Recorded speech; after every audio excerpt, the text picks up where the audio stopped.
ای میاریم مدال بابک. یالا پس گفتم یه خدا سلام. بد نده عزیز آقا. ممنون والا. از روز جمعه تا حالا دیگه قرنطینه اتاق شدیم. انشالله هر چه زودتر. ممنونم. عزیز آقا بمونید، کاری که نمیخواد بکنید، میخواد نگاه حالا بمونید نرید. فعلا اومدم منصور جان، اگه تونستم میمونم چون حالم خیلی بمون. تونستم میمونم. چشم هستم در خدمتون تا موقعی که بتونم دیگه. اگه نتونستم گفتم معذرت خواهی بکنم. تا هستم تا تونستم یعنی تا موقعی که بتونم میشینم در خدمتون هستم. انشالله که بتونین و انشالله باشید. خدا انشالله زودتر شفا بده. چه خبر منصور جان؟ خوبین شما؟ الحمدلله، خدا رو شکر دعاگو هستیم. الحمدلله.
دوستان عزیز سلام، خوبین؟ عزیز آقا انشالله که خوب باشی. عزیز آقا شنیدم الان خیلی ناراحت شدم. انشالله که حالتون خوب باشه، انشالله به زودی خوب بشید. انشالله. فعلا که افتادیم. توکل به خدا کنیم. الحمدلله. انشالله. از روی موبایل وصلم، شاید دوستان ندیدم، خیلی به همه سلام میکنم. سلام، خوب هستین؟ ممنونم از شما، لطف دارین همتون. سلامت باشید انشالله. عزیز آقا ببخشید من وسط صحبتم قطع شد. نه خواهش میکنم. نه ببخشید. انشالله که هر چه زودتر بهبودی حاصل بشه. خیلی ناراحت شدم. دستتون درد نکنه. حالا فعلا که فعلا زنده ایم تا خدا به چی راضی باشه. خدا بد نده. ممنونم. سلامت باشید. با اجازهتون. خواهش میکنم. خب ساعت چنده؟ خانم پاشه شما، خانم جواد پگاه شما هستین؟ آره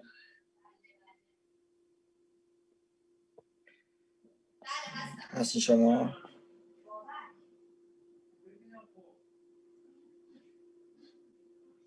خیلی خوب. آره من میرم نگار اومدن. خانم زمانی، آقا منصور هم اینجاست. منصور جان سلام عزیز. آقای اسلوب نیومدن، مجتبی نیومدن هنوز. بله بسیار خوب. آقای محبی عزیز سلام. آقای قارصیفر، خانم الهام اجدری، به خانم پاشا که اینجا در خدمتتون هستیم. خانم ندا، صدای منو دارین؟ سلام. بله صدای شما رو داریم. لحظه. بله خانم اجدری صدای شما رو داشتیم. بله. خب میکروفون چی؟ اوکی. بچه ما امشب داشتیم یه تیزر ضبط میکردیم برای نمایش بعدی انشالله یه تئاتر آنلاین خواهیم داشت به امید خدا. برای همین امشب پگاه و خانم پاشایی و در خدمتتون هست. من بیام اینجا که همزمان بتونم همه بچه‌ها رو ببینم.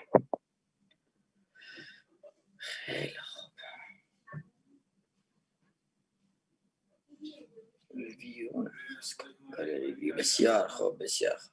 به به آقای پیشداد عزیزم در خدمتتون هستیم. خوبید شما؟ سلامتین؟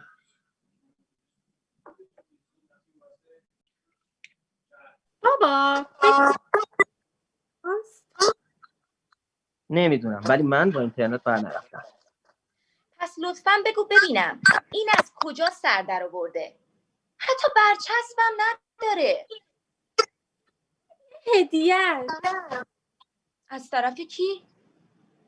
از آسمون. سیورین تو رو خدا اینقدر دریوری نگو. لعنت بر عقل.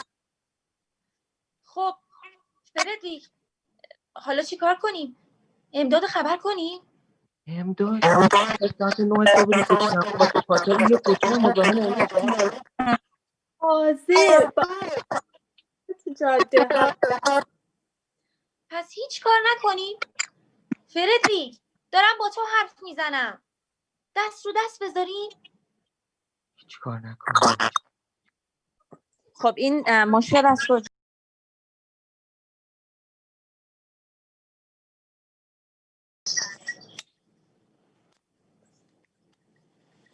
میخواین لینک رو ببندیم دوباره باز کنیم؟ آره خانم زمانی نگاه جان میخواد کی حرف بزنم با هم ببینیم از کی مشکل داره.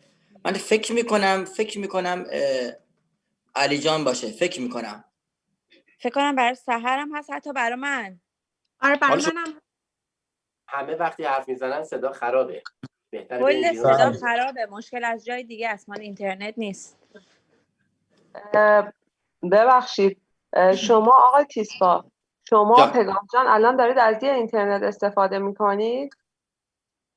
بله. خب میخواید یکیتون نه یک وای فای یک وای فای نه یک اینترنت. خب منظورم یک وای فای دارید استفاده میکنید. میخواید اونجایی که مثلا قوی تره بگید پگاه جون که هستن بشینن اونجا، حالا هر دستگاهی که هست شما یا پگاه جون، اون یکی دستگاه رو قطع کنید شاید درست بشه. خب باش من قطع میکنم با ببینیم چی درست بشه. باش من کلا قطع میکنم. درسته کلا قطع کنم از اینجا بیام بیرون. یکیتون اونی که هسته بمونه، اون یکی قطع کنه. اوکی حالا شاید بهتر بشه. بعد حالا ببینید کجا بهتر آنتن دارید. چون واسه هممون مشکله، فکر میکنم مشکل از کامپیوتر حالا پگاه جان باشه. اوکی بسیار خوب من کار میکنم و میبندم. علی تو یکم صحبت میکنی لطفاً؟ آره الان صدام بهتره. یکم ادامه میدی لطفاً؟ آره الان صدام خوبه. صدام راحت به گوشتون میرسه. نه صدا خرابه. الهام شما صحبت کن. صدای من فکر کنم خوب میاد، مشکلی نداشته باشه. درست میگم؟ آره تو خوبی. مال من خرابه، مال علی خرابه. سحر صحبت میکنی لطفاً؟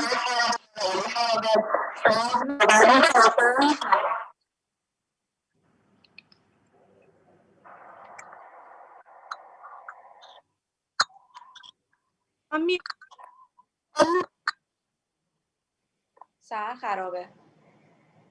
نه همه خرابه. اصلا از یه جای دیگه خرابه. نمیشه که همه با هم خراب باشن. صداتون برای من اکو هست. حالا نمیدونم.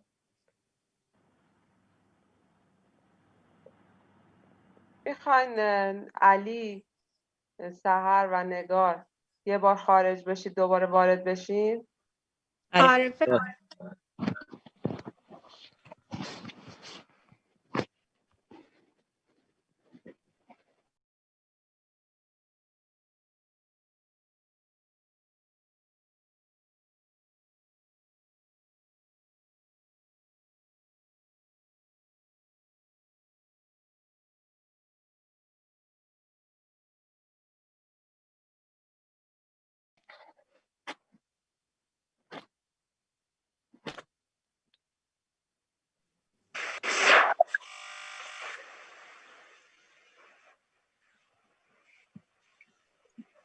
صدای من الان درست شد؟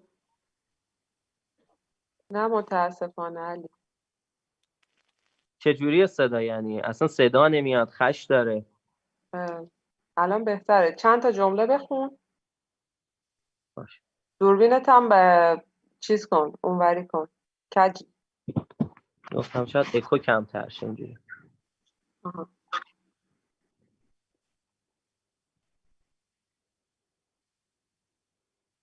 بخون 2 جمله. بخونم الان. آره 2 جمله. پور که نیستی، سر خودکار رو میبینی، اونم بدنش که ازش جوهر رد میشه، اونم نوک فلزیش. الان اوکی شد برای من؟ سحر جان شما هم حرف بزن. الان صدای من چطور خوبه؟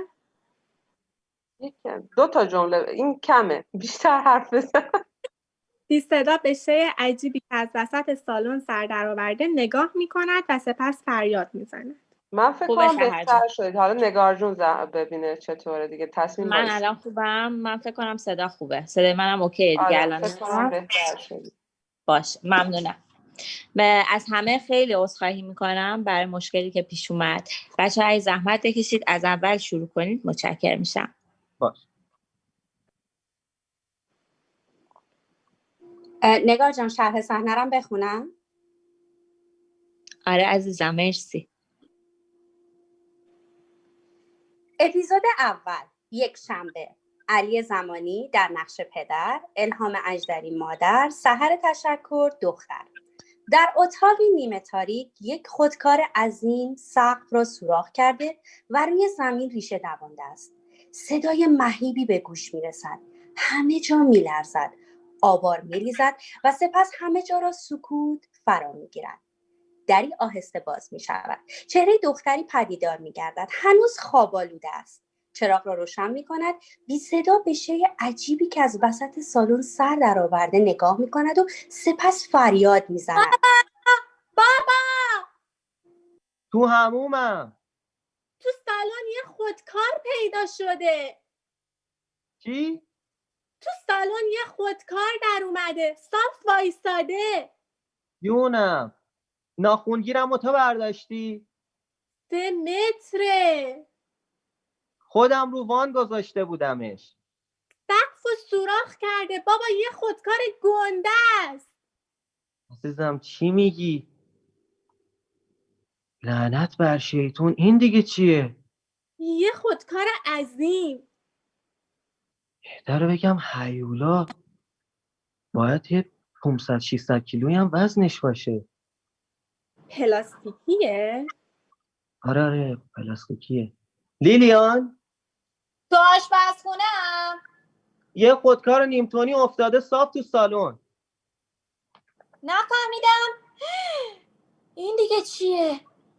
بابا که بهت گفت یه خودکار نیمتونی. یه خودکار؟ میخوای بگی فردریک مطمئنی که این یه خودکاره؟ پس چی میخوای باشه؟ نمیدونم.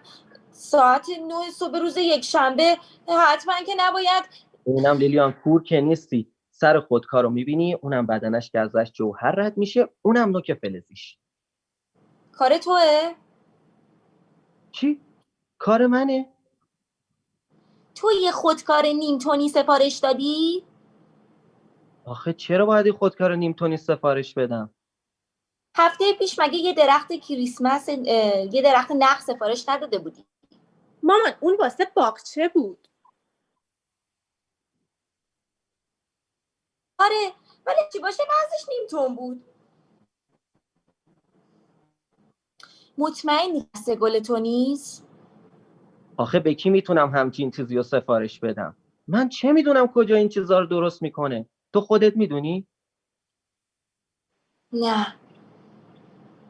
تو ور رفتی؟ با چی ور رفتم؟ با اینترنت. مثل ماه ژانویه. میز بیلیارد گرم کننده که یادت نرفته. 3 تا از اینترنت با کامیون 3 تا برامون فرستادن که تموم چمنارم خراب کرد. لیلیان آخه چه ربطی به هم داره؟ حالا هم سقف و سوراخ میکنن. ولی کی بی اینترنت فرمون میده؟ بابا اون یک اشتباه بود، یک اشتباه کامپیوتری. خیلی زودم متوجه شدن که آدرس رو عوضی گرفتن و ما سفارش نداده بودیم. بابا فکر میکنی این یکی مال ماست؟ نمیدونم، ولی من با کامپیوتر ور نرفتم. پس لطفاً بگو ببینم این از کجا سر در آورده؟ حتی برچسبم نداره. شاید یه هدیه است. از طرف کی؟ از آسمون. سیورین تو رو خدا اینقدر دریوری نگو. لعنت بر عقل گرایی. خب فردریک حالا چی کار کنیم؟ امداد خبر کنیم؟ امداد؟ میخوای ساعت 9 صبح روز یکشنبه واسه خاطر یه خودکار مزاحم اونا شی؟ تازه با این همه مرگ و میر تو جاده ها. پس هیچ کار نکنیم؟ فردریک دارم با تو حرف میزنم. دست رو دست بذاریم؟ هیچ کار نکنیم. خب ازش استفاده میکنیم. میخوای جوهرشو دراری؟ منظورم خودکار نیست، از این پیش آمد استفاده میکنیم. هر روز که یه خودکار به این عظمت سقف خونه رو سوراخ نمیکنه. مامان قبول کن که چنین اتفاقی خیلی نادره، مخصوصا تو شهر کوروس. سیفرین خانواده تو 5 ساله که در کوروس زندگی میکنن. استان فوق‌العاده‌ای و به ما نعمت‌های خیلی زیادی داده. بچه‌های خوب بخشیده، تاریخ و جغرافیای مهمی داره، پر از حیوانات فوق‌العاده و گلای گوناگونه. پس ازت خواهش میکنم به جای اینکه خارو خفیفش کنی بهش افتخار کن. تازه همین اسم کروز که همه فکر میکنن اسمش تحت لفظی به معنای گودیه، پس خودش هم تو گودیه. تایی سوراخه، در حالی که مقعره، از بقیه هم بالاتر. شاید برای همین چیزا کروز رو انتخاب کرده. کی؟ اون. بهش میگی اون؟ پس چجوری صداش کنم؟ اسمشو که نمیدونم. اسم؟ میخواستی اسمم داشته باشه؟ نه منظورم این نبود. یه خودکار عظیم با اسم، وای که چه محشره. فردریک چت شده؟ به نظر میاد از این که نمیدونم چی تو سر ما خراب شده خیلی هم خوشحالی. حالا که واسه یه دفعه هم شده خواهرت با بچه‌هاش سرمون خراب نشدن، خودش یه اتفاق خوشه، مگه نه؟ اتفاق خوش؟ ببین تو امروز ناشتایی تو نخوردی، واسه همینه. تو قهوه تو نخوردی. آره تازه واسه یه روز یک شنبه محشر مامان. آخه یک شنبه آدم دق مرگ میشه. سیفرین اگه آدم متدینی بودی اینو نمیگفتی. برای آدمای متدین مطمئن باش که یک شنبه روز شادی و روشناییه. روزیه که حضرت مسیح دوباره زنده شد. درسته. اونم یه روز یکشنبه اتفاق افتاد.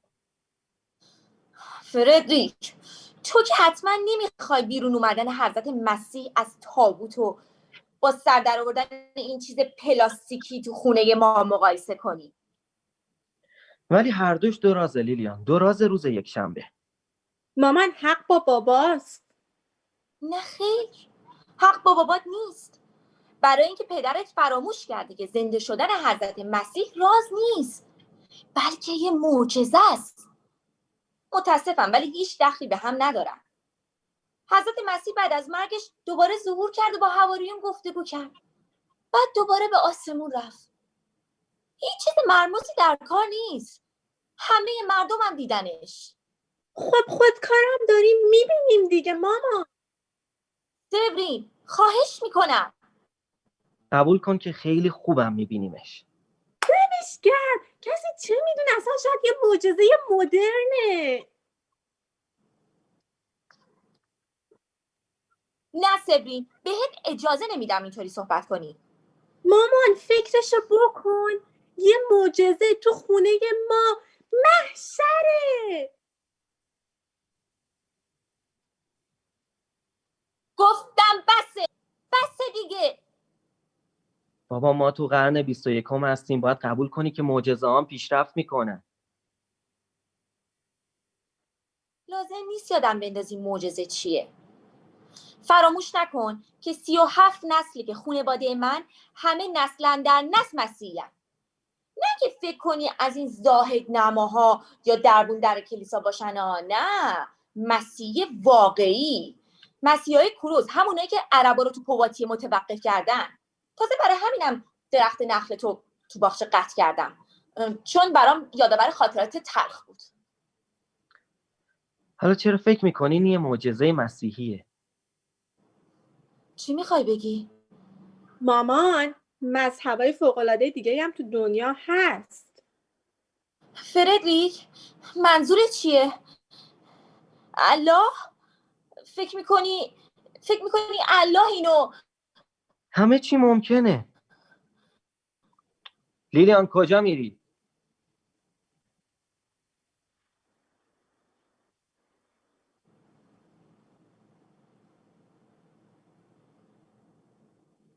لیلیان کجا میری؟ من میرم ژاندارم‌ها رو صدا کنم. بازم عقل گرایی.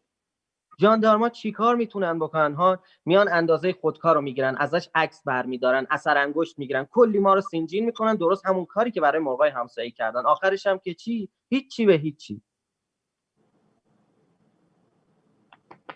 فردریک از ژاندارم‌های کوروس لطفاً بد نکن. لیلیان توی زندگی چیزایی هست که هیچ ژاندارمی توی عالم نمیتونه بفهمه. به الله چرا؟ عادت دارم. و اگه موضوع چیز دیگه ای باشه چی؟ چیز دیگه ای؟ لیلیان تصور کن که شاید ما برگزیده شده باشیم. برگزیده؟ اگه ترجیح میدی میشه گفت انتخاب شدیم. انتخاب شدیم؟ ولی کی انتخابمون کرده؟ سوپرمارکت محله به خاطر کارت عضویتم تو قسمت نوشت افزار؟ فکر میکنی اینه؟ نه کاملا. فردریک پس کی انتخابمون کرده؟ بگیم که مثلا یه نیروی مافوق. نیروی مافوق؟ آخ جون. فردریک داری منو میترسونی.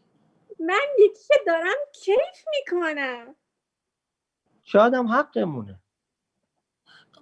ولی مگه چی کار کردیم؟ من یکی خیلی کارو کردم. خیلی زیاد.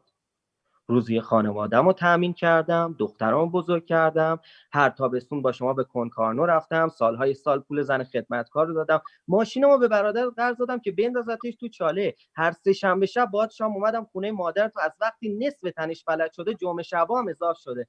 و اگه دروغ نگم از سال 86 تا الان پامو به میدون اسدوانی نذاشتم. خب که چی؟ که چی؟ خب امروز کسی اومده بهم بگه بسته دیگه فردریک بوترون، بسته، وظیفتو انجام دادی، حالا کارهای مهمتری در انتظار توست، برو. صفحه کاغذ از نو سفیده، برو بنویس، صبر نکن، برو کروزو ترک کن. فردریک محاله. چی محاله لیلیان؟ آیا امروز صبح فکرشو هم می‌کردیم یه خودکار نیمتونی صاف بیفته تو سالونمون؟ نه حقیقت نداره. از این به بعد همه چی ممکنه. نمیشگر. خب میرم چمدونمو ببندم. باور نکردنیه بابا، محشره. فردریک مجبورم. راستشو بگو، باهات حرف زده؟ کی؟ اون به چیزی گفته؟ لیلیان این خودکار زبون که نداره. پس از کجا فهمیدی که باید بری؟ لیلیان یه بار واسه همیشه باید بفهمی که من فقط یه تیکه گوشلای حوله هموم نیستم. منم روح دارم، غریزه دارم. به خصوص صبح یه حالت عارفانه عجیبی بهم دست میده که تا حالا مخفیش کرده بودم. چون میخواستم مثل اهالی کروز باشم. میدونی اونا زیادی زمینی هستن. احسنت بابا. سیورین ازت خواهش میکنم. چیه؟ نگاش کن چجوری تکون میخوره، چقدر سکسیه، عینه ستاره های راک. وای دارم میمیرم از خوشی که بابا رو طلبیدن. آهان کلمه درستش اینه، طلبیده. به محض این که دیدمش دعوتش رو گرفتم و رازش رو کشف کردم. برو فردریک بوترون، برو. من میرم دوربین عکاسیمو بیارم. میدونی که امروز روز تولد پدره. امشب 102 سالگیشو جشن میگیریم. خوب میدونم. همه اونجان. جان، کرین، فرانسواز، جوجو، ژانلو. هنری ایوون. مولودم میاد؟ نه خیر، مولود نمیاد. فرانسوا و برادرش، صوفی که تازه وضع هم کرده، حتی پسرمو هم از کروز جنوبی خودشون رو قراره برسونن. آخه چقدر دلم میخواست با شما بودم، به خصوص که تا حالا یه جشن تولد فامیلی رو هم از دست ندادم، حتی یکی شد. ولی این دفعه ببینم حتما درک میکنی که آخه چی بهشون بگم؟ این حقیقتو که امروز صبح برگزیده شدم. چه عالی، حسابی حالشونو میگیره بابا. خب دیگه لیلیان، میترسم غضب کنه. میدونی آدمو دوبار صدا نمیکنن. برو بابا برو. نمیبریش؟ نه یکی دارم. میبینی دقیقا مثل اونه. معلومه که قسمت بوده. خب دیگه میبوسمتون. خداحافظ. عجب، مامان یه چیزی نوشته. چی میگی؟ خودکار رو زمین یه چیزی نوشته. نه. به خدا؟ چی نوشته؟ دوباره یک درخت نخل بکار. مطمئن بودم حقش بود که ژاندارها رو صدا میکردم. حقش بود. عجب یک شنبه باحالی. صدای موزیک ری با صدای بلند به گوش میرسد. دختر میرقصد، مادر گریه میکند و کم کم نور کم میشود تا صحنه کاملا تاریک میشود. تاریک. اپیزود 2. مرغ دریایی. منصور قارصی‌فرد در نقش آرایشگر، مجتبی هاشمی‌زاده مشتری. آرایشگاهی محقر. تنها یک مشتری روی صندلی نشسته است. حوله‌ای به دور گردن دارد. آرایشگر روپوشی به تن دارد و قیچی و شانه در دست. با دقت مشغول کوتاه کردن مویهای مشتری است. به نظر می‌رسد مشتری سخت در فکر است. شما به این موضوع زیاد فکر میکنید؟ هر بار که سوار قطار میشم. شاید به خاطر صدای قطاره. نمیدونم. صدای قطار خیلی وقتا آدمو به تفکر وامی داره. میدونستید؟ به هر حال هر بار که از پنجره قطار شهرها، جاده ها، مزرعه ها از جلوی چشمم میگذره، بلافاصله به این فکر میافتم که چه چیزی آدما رو وادار میکنه حرکت کنن، رانندگی کنن، منتظر اتوبوس شن، گاو و گوسفنداشون رو ببرن، چرا به این طرف و اون طرف برن. خواهش میکنم یک کمی سرتون رو خم کنید. متشکرم. چه نیروی وادارشون میکنه به جای اینکه یک جا به یه حرکت بمونن این کارا رو انجام بدن؟ به هر حال باید نیروی وجود داشته باشه ها. این کارا رو که سر خود نمیکنن. ببینید، اول 1 سانتیمتر کوتاه میکنم، خب بعد بهم بگید که تخم زدن، گاو پوشیدن، تعمیر نیروگاه ها، امضای قرارداد، ذخیره کردن هیدروکربن، چرا این کارا رو میکنن؟ به هر حال این سوال برای آدم پیش میاد دیگه، نه؟ ذخیره هیدروکربن.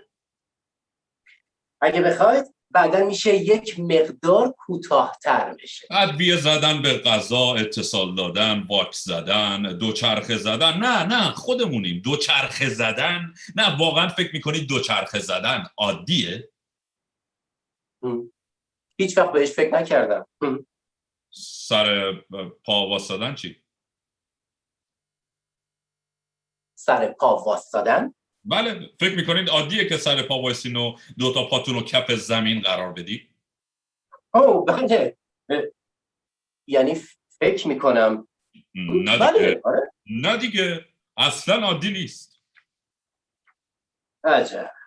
نه، شما باید میتونستید پرواز کنید. پرواز. یعنی میخواین بگین توی هوا؟ بله، فقط یه چیزی مانعتون میشه. ای بابا، یه نیروی وجود داره، یه نیرویی که وادارتون میکنه مثل 6 میلیارد آدم دیگه به زمین بچسبی. نه بابا. چرا؟ آره. یعنی یک نیرویی داره منو. بله نیروی جاذبه زمین، کشفی که نیوتن با نگاه کردن به یک دانه سیب بهش رسید. یک انگلیسی؟ بله. یک روز نیوتن از خودش پرسید چرا این سیب روی زمین میفته؟ آیا عادیه که به طرف زمین سقوط کنه؟ این انگلیسی ها عجب عجوبایی هستن، عجب. حالا من از شما میپرسم، برق رسوندن به یک منطقه، درباره چربی غذا بحث کردن، اصلاح نژاد اسب‌ها، به نظر شما اینا طبیعیه؟ یعنی میخوایم بگین در رابطه با سیب؟ نه در رابطه با انسان. جورج، چرا باید کاغذ خورد کرد؟ چرا باید رانندگی کرد؟ چرا باید آستر لباس رو دوخت؟ چرا باید آشپزخونه رو رنگ کرد؟ چرا؟ یعنی به خاطر تنازع بقا؟ تنازع بقا! بله. البته بجز آستر لباس ها. ببینید، من با احتیاط اظهار نظر میکنم، اینها فقط حس یک آرایشگره، اونم آرایشگر شهر کوچیک شاتیو.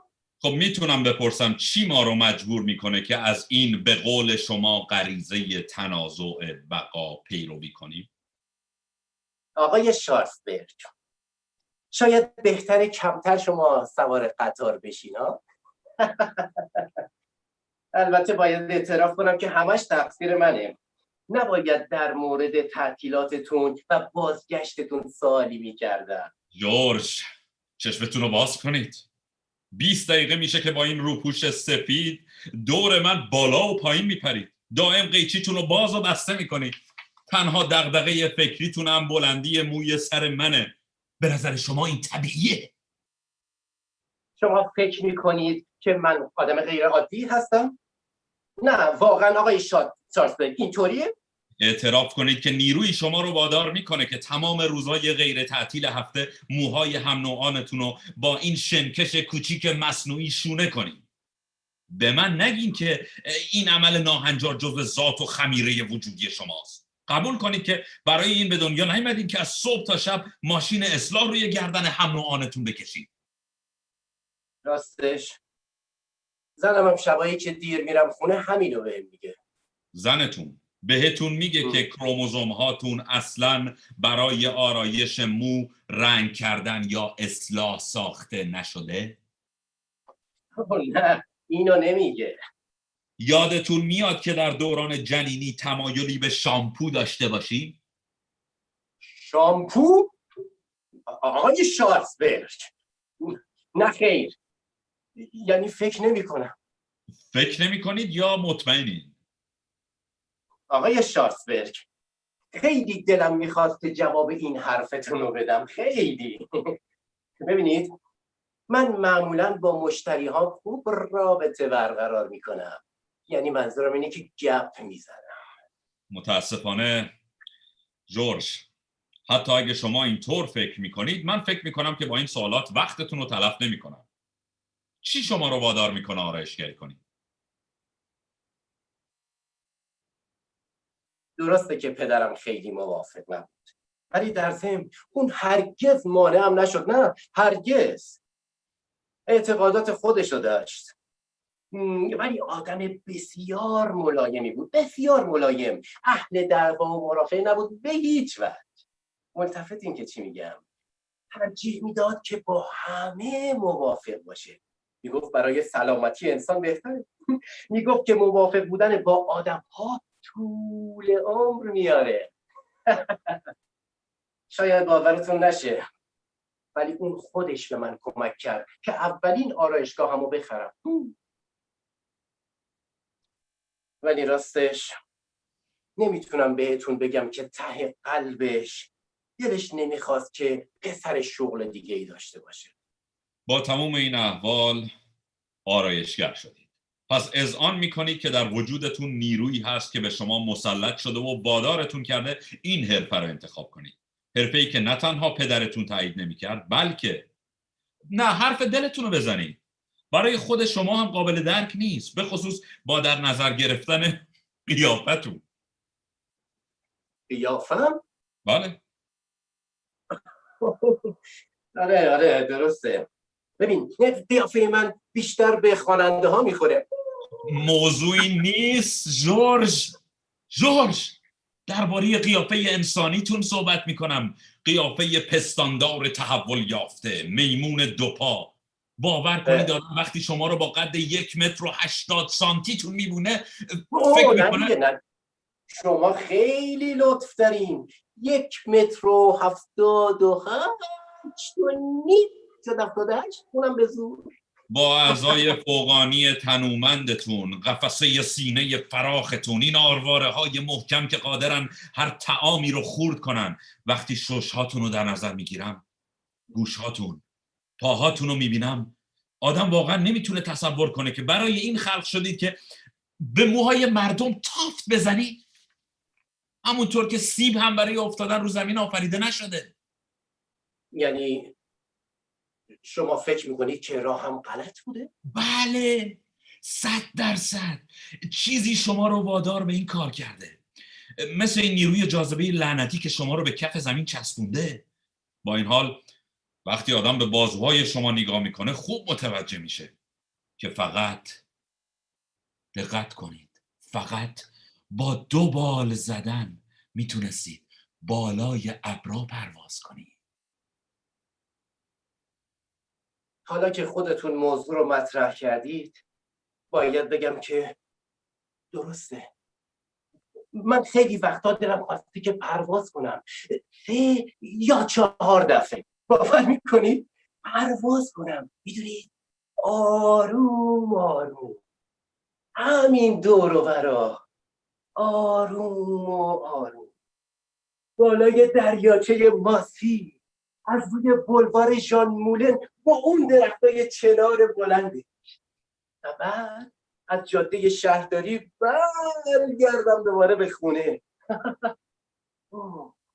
خوب دقت کنید، نه اون بالا ها، نه مثل پرستوها، مثل پرواز یک مرغ دریایی، آروم و پس در واقع ته وجودتون احساس میکنید یک مرغ دریایی هستید، درسته؟ یک مرغ دریایی بزرگ و نه یک آرایشگر. البته مسلماً آرایشگرم هستم. میدونید راستش هنوز قسط آخر مغازه رو ندادم، پس نمیتونم کارم رو تعطیل کنم. یعنی فعلا نه. ولی خب معلومه که اگه حق انتخاب داشتم ترجیح میدادم که مرغ دریایی باشم. دارم قیافه زنم رو مجسم میکنم. چرا حق انتخاب نداری؟ واسه اینکه یک نیروی مانع میشه. رسیدی به اصل مطلب جورج، رسیدی به اصل مطلب.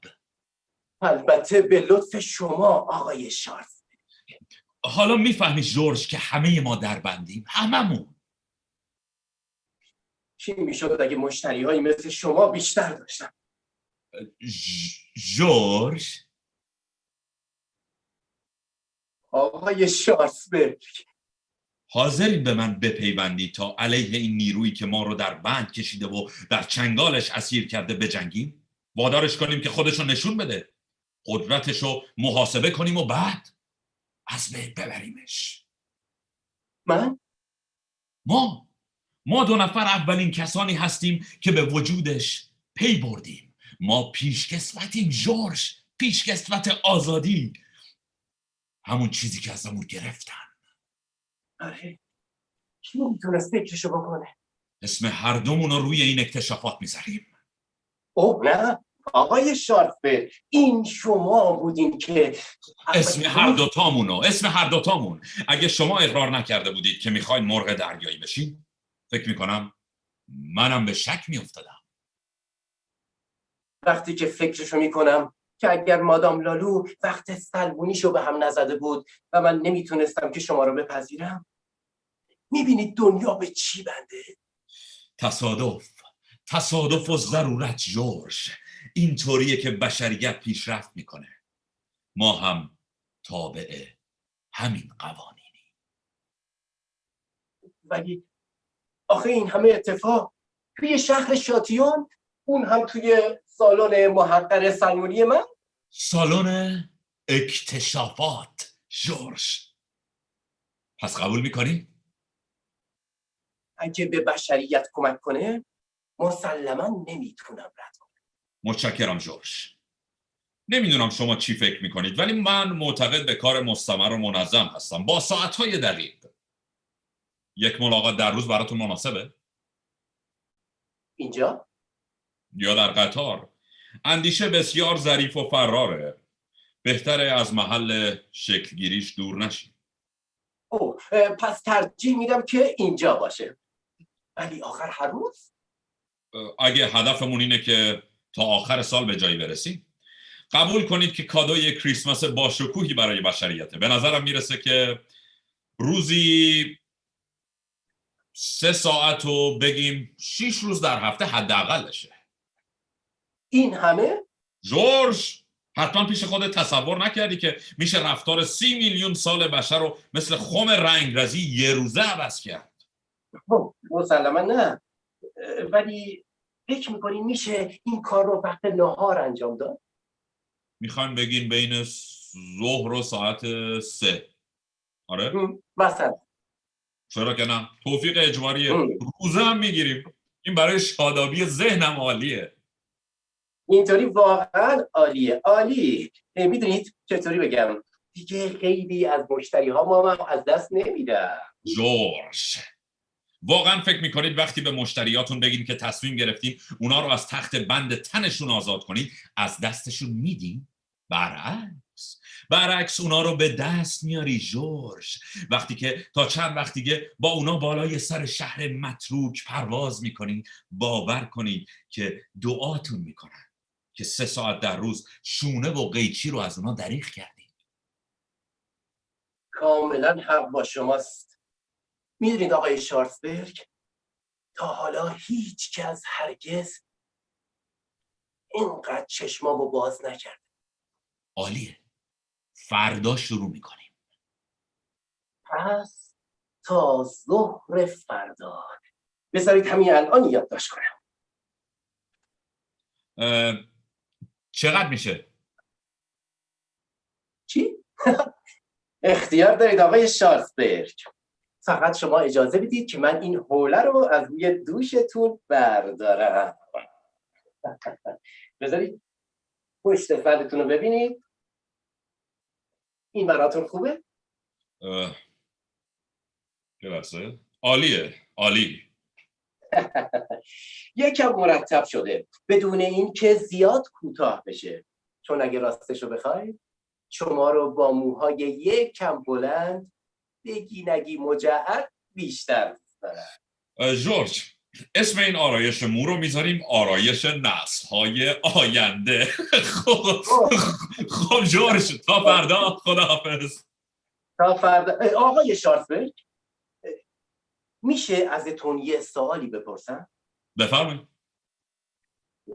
شما فکر میکنید که نیروی دیگه‌ای هست که وادارتون میکنه این نیرو رو کشف کنید، یا همش فقط همون یه نیروه؟ آفرین جورج، آفرین. جلسه فردا رو با همین سوال آغاز میکنیم. چطوره؟ چون اگر همش یکیه، وقتی کشفش کردیم دیگه لازم نیست که بهش فکر کنیم هیچ وقت. احتمالاً. درسته. فکر میکنم با هم خیلی خوب کار کنیم جورج. من که آرزومه. آقای شارلزبرگ. مشتری بیرون می رود. آرایشگر کنار صندلی برمیگردد. جارویی برمیدارد و موهای روی زمین را جمع می کند. یک آن متعجب و کنجکاو متوقف می شود، خم می شود و از روی زمین یک پر سفید برمی‌دارد. اپیزود 3. مونیک. خالد اسلوب در نقش پدر، نگار زمانی دختر. یک اتاق بزرگ. پدر روزنامه می‌خواند. دختر از این طرف اتاق به آن طرف می‌رود. پدر بدون اینکه سرش را از روی روزنامه بردارد، صدایش می‌کند.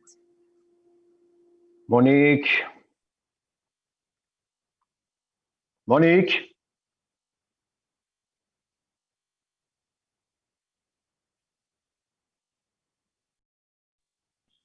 مونیک. بله بابا. میشه بدونم وقتی صدا میکنم مونیک تو چرا جواب میدی؟ ببخشید؟ سوالمو خوب شنیدی؟ شنیدم ولی نفهمیدم. وقتی صدا میکنم مونیک تو چرا به طرف من برمیگردی؟ بابا میخوای سر به سرم بذاری؟ نه ابدا دختر عزیزم، به هیچ وجه. برای اینکه اسم من مونیکه. که تو اسمت مونیکه؟ تو دختری یکی دونه من اسمت مونیکه؟ آره بابا، اونم از 18 سال پیش تا حالا. از 18 سال پیش؟ و حالا چند سالته؟ دقیقاً 18 سال. دقیقاً انگار که من حساب دارم. من فقط پدرت هستم، فقط پدرت. انشاءالله که یادت نرفته. و میتونم بدونم کی اسم مونیک رو رود گذاشته؟ به نظرم تو گذاشتی. من؟ میشه بگی کی لطفاً؟ احتمالاً موقع تولدم. من که من اسم بچم رو مونیک گذاشتم. اسم گوشت و پوست خودم رو مونیک گذاشتم. خوب گوش کن دختر کوچولو، من ادعا نمی کنم مرد کاملی هستم. آبجو میخورم، با همسایه ها رفتارم تنده، یواشکی فیله گوساله میخورم و درسته که خیلی هم به تئاتر علاقه ندارم، ولی هرچی باشم اسم دخترم و مونیک نمیذارم. تازه اونم موقع به دنیا اومدنش یک نوزاد کوچولوی بی‌دفاع. نه عزیز دلم، نه. پدرت قادر به انجام چنین کاری نیست. خب پس شاید کار مامانه. مادرت؟ خب بالاخره یا پدر یا مادر اسم بچه رو انتخاب میکنن، مگه نه؟ عزیز دلم خوب حواست به جوابی که میدی باشه. تو جلوی چشای من داری ادعا میکنی که مادرت اسم تو رو مونیک گذاشته؟ تو رو خدا بابا چه شده؟ نه، باید تکلیفمون روشن کنیم.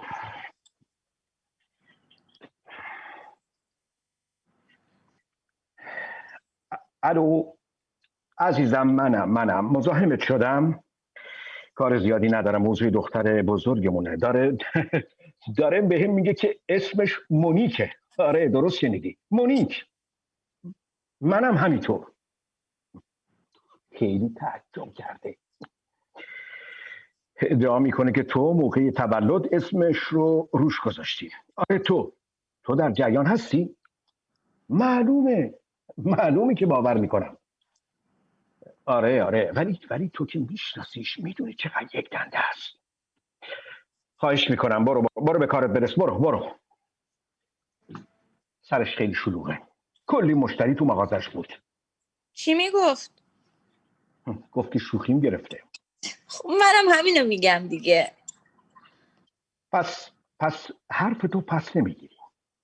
چی میخوای؟ میخوای کارت شناساییمو نشونت بدم؟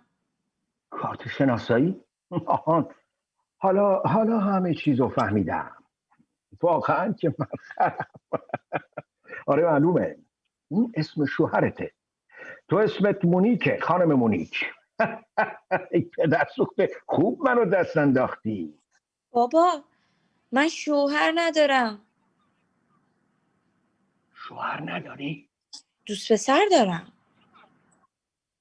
پس چطوری اسم اونو گرفتی؟ مگه میشه آدم اسمش خانم مونیک باشه ولی با آقای مونیک ازدواج نکرده باشه؟ چی داری میگی؟ هیچی نمیگم.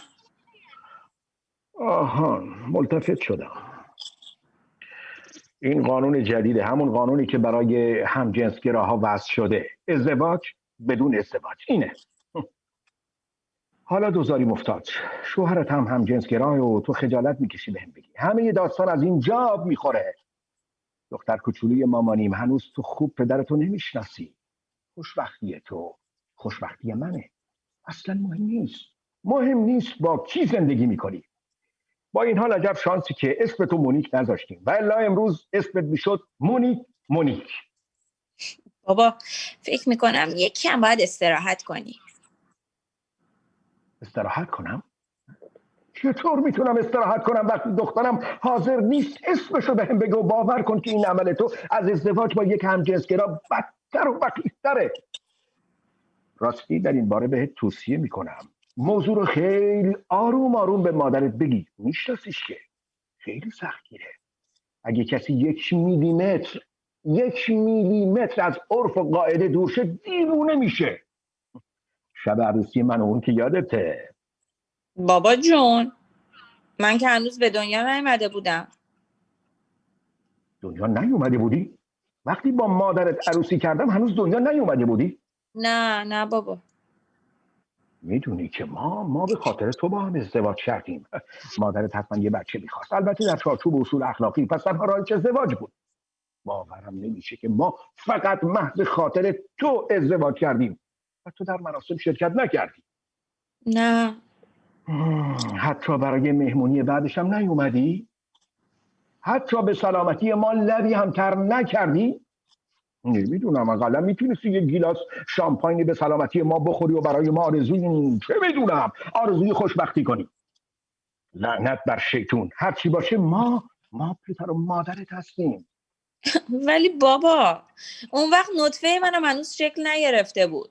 خودت خوب میدونی که مامان هیچ وقت حاضر نمیشه قبل از ازدواج حامل شه. وای این درسته. حتی نمیتونم فکرشو بکنم که یولند بتونه جلوی شهردار یا دیگه بدتر کیشیش حاضر بشه، در حالی که تو شکمش حاصل گناهی رو پرورش میده. باید حق با تو باشه. یولند کیه؟ مادرت. مامان اسمش ناتالیه بابا. نه دخترم، اسم مادرت یولنده، مثل خواهرش، مادرش، مادر بزرگش، خالش و دختر خالش. من فکر میکردم که اون تنها کس تو فامیله که اسمش یولان نیست. عزیز دلم، اون هیچ وقت حاضر نمیشه که این رسمو بشکنه و مثل بقیه دخترای خانوادش اسمش یولنده. خوب میفهمم این خبر چقدر برات تکان دهنده است. واقعا که تازه تو سن 18 سالگی میفهمم که اسم مادرم هرگز ناتالی نبوده. امیدوارم خودت متوجه باشی چی کار کردی. هر کاری از دستم برمی اومد کردم که دیرتر این موضوع رو بفهمی، ولی میدونستم که بالاخره دیر یا زود مجبور میشم واقعیت رو بهت بگم.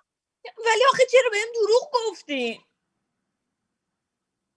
وقتی تو دنیا اومدی من پیشنهاد کردم که اسم مادرت ناتالی باشه. میترسیدم تو مدرسه بچه‌ها مسخرت کنن، بهت بخندن که اسم مامانت یولانده.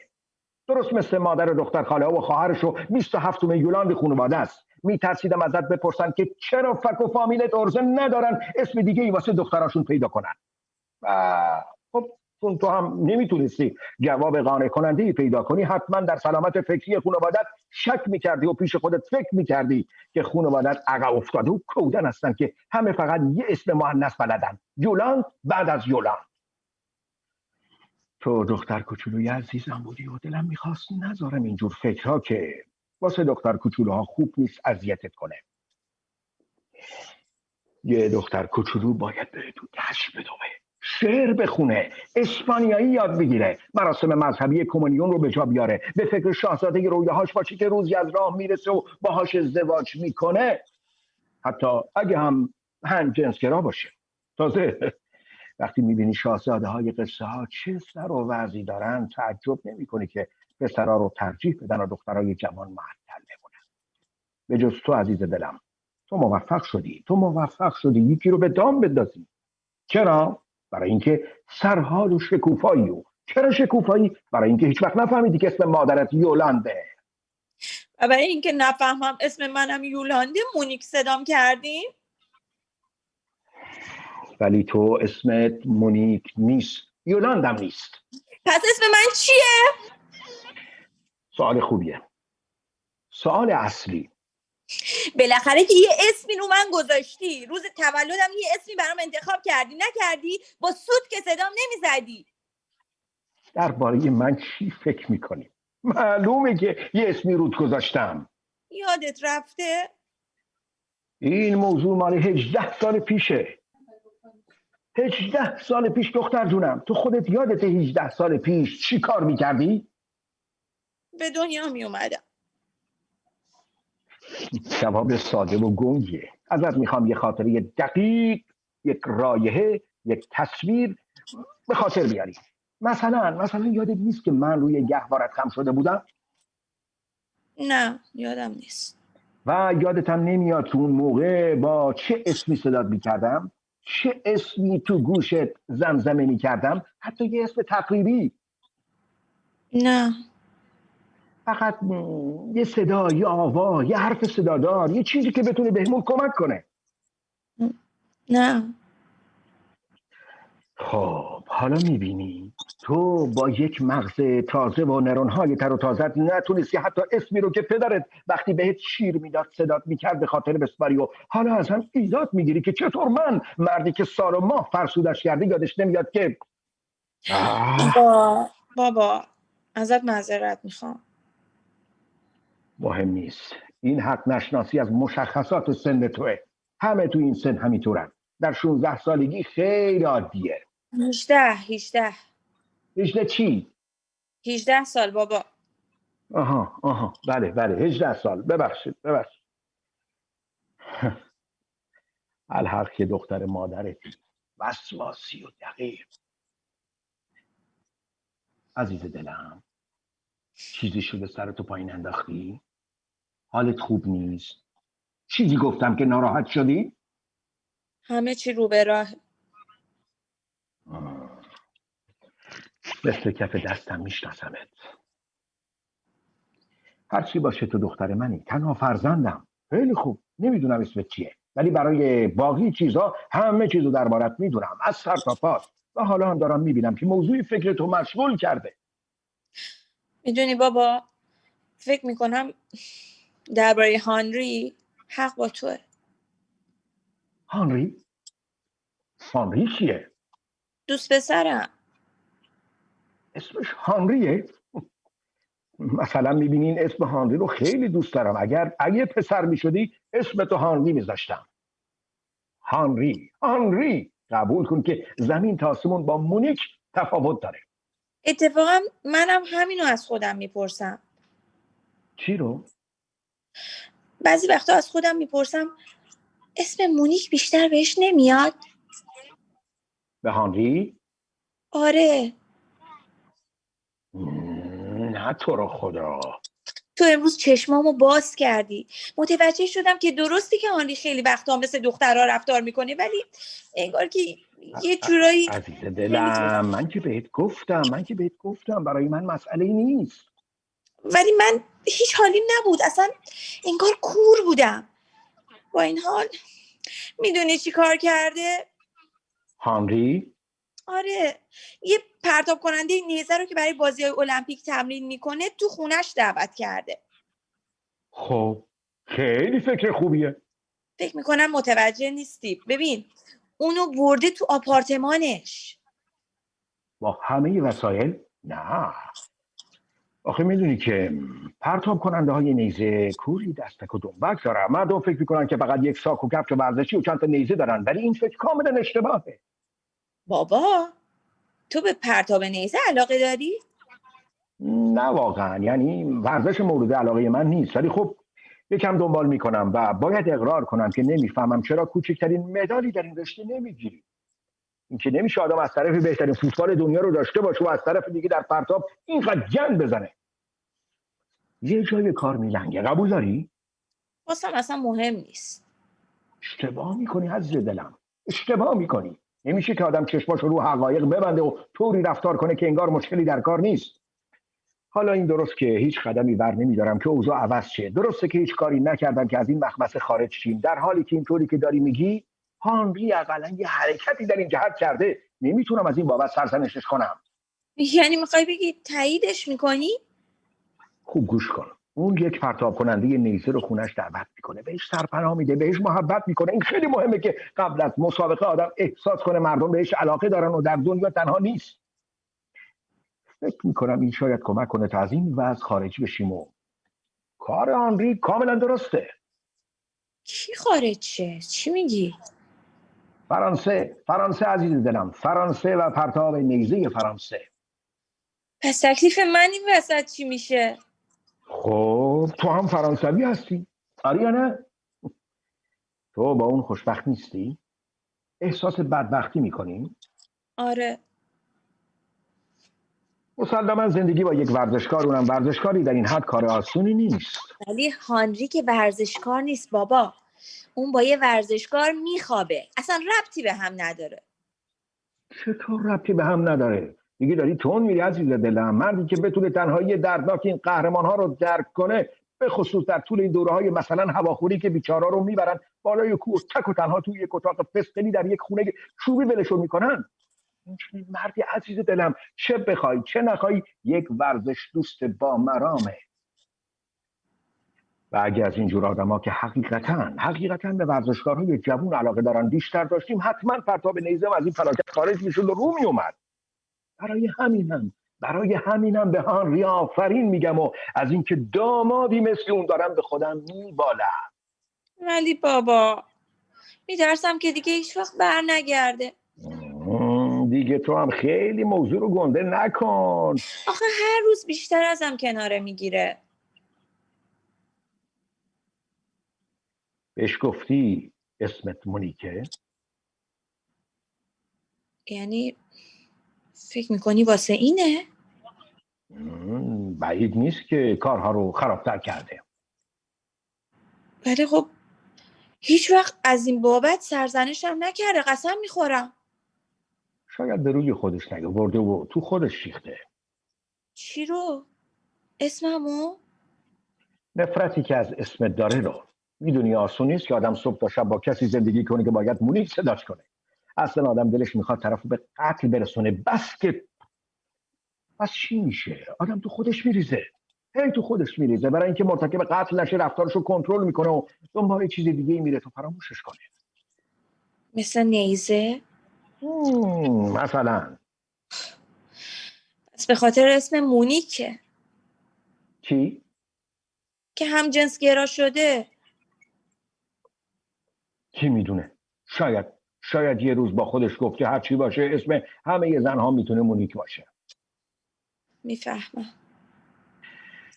خودتو بذار جای اون. خودمونیم، نمیشه بهش خورده گرفت. به خصوص که گریزش در همجنسگرایی برای اطلاع ورزش کشور بوده. یعنی میخوام بگم همجنسگراییش برای پرتاب نیزه و دو میدانی کشور خیلی هم مفید بوده. میدونی؟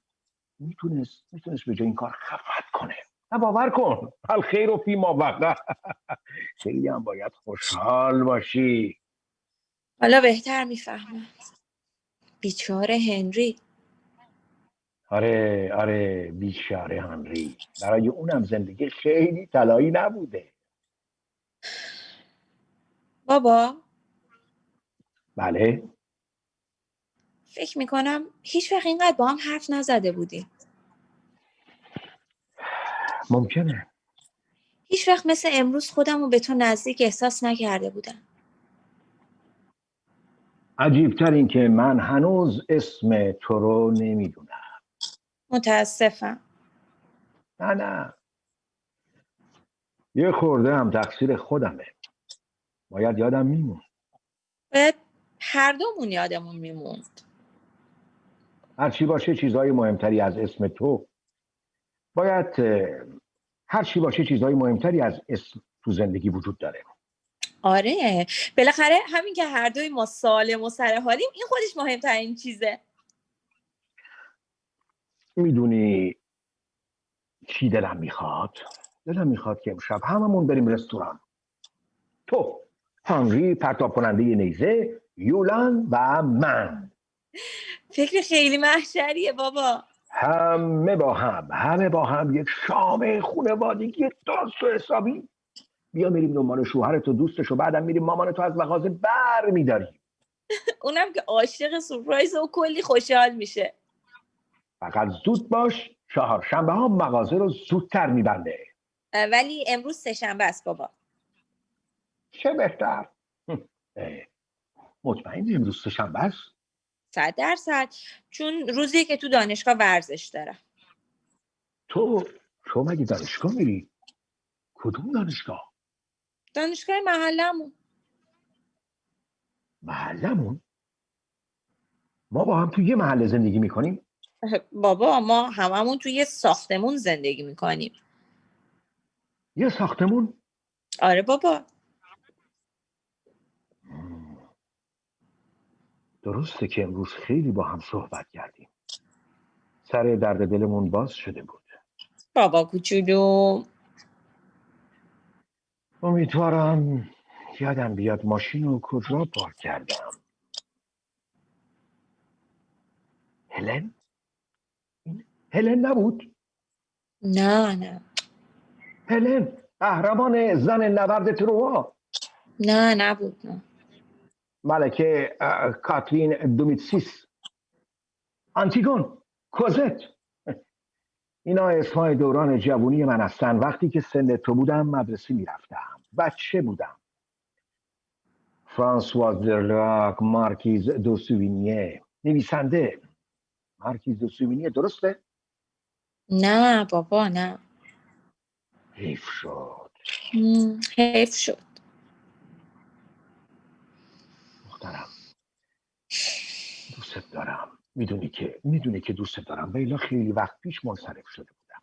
بابا منم خیلی دوستت دارم. مادام هانسکا عشق بزرگ بالزاک خودشه. فکر میکنم این دفعه نه قبل از اینکه جواب بدی خوب فکر کن. دارم فکر میکنم بابا. وقت دسر بهم بگو. این میشه هدیه تولدم. میدونی که چقدر بالزاک رو دوست دارم.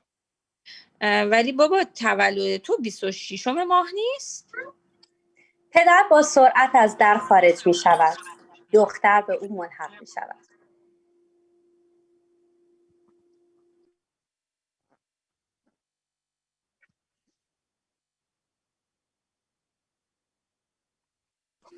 خسته نباشید دوستان. مرسی. خسته نباشید همه. خسته نباشید. مرسی که وقت گذاشتید تماشا کردید. واقعا عالی بود. خسته نباشید همه. ممنون. خسته نباشید. اونم فکر معلوم باشه. صدا ما باز دیگه فکر کنم. از اون ته نبست. ایام وقتتون تمرین داشتن.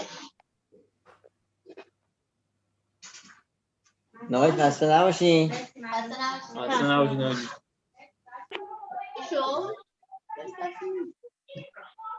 من داشتم حرف می‌زدم ولی مثل که میوت بودم. مرسی شما خسته نباشید.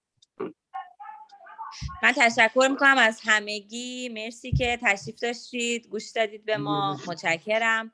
و همینطور از دوستان عزیزی که نقش‌خوانی کردن و همیشه واقعا همکاری میکنن. جناب آقای اسلوب، جناب آقای قارصی‌فر که هر دو با این همه تجربه و هنرشون واقعا در کنار ما افتخار میدن. همیشه هستن، ساپورت میکنن.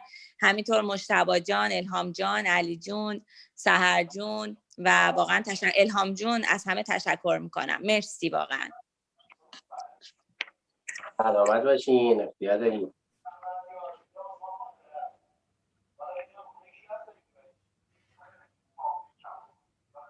خب خسته نباشید. ما اینجا گروهی کار رو نگاه کردیم.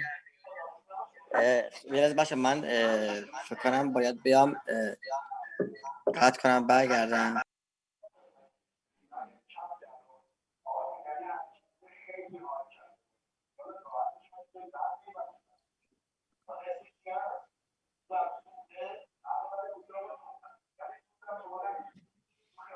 خیلی خب، من فکر کنم الان بتونم صحبت کنم. بازم صدا به کل داره بچه ها؟